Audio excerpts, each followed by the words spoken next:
If you have noticed random apps or games appearing on your Motorola phone that you never downloaded yourself, then just uninstalling them isn't always enough. In many cases, another services on phone may be responsible for downloading or installing these apps. So in this video, I will show you few things that you can check to stop this from happening. So first, start with the most likely reason, which is Moto App Manager. So go to App Drawer, find Settings app on your Motorola app and open it. Now on the Settings app, scroll down and find App section and click on it. Here, find See All app option and click on it. Now first, click on three dot icon at top right corner and select Show System Apps. Now within the list of all apps, find Moto App Manager within the list and click on it. Now if you see the Disable option, then tap on it and then click on Disable App.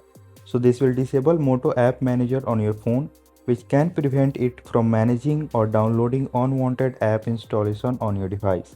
Now if Moto App Manager is already disabled on your phone and you are still seeing some unnecessary or unwanted app installing on your phone, then the next thing you should check is whether you have another app installation service apart from Play Store. So if you are using any third-party app installation service, then you should also uninstall that app from your device. So go through the list of installed app and look for anything that is specifically designed to download, recommend or install other app. After finding it, just uninstall that app from phone and that's it.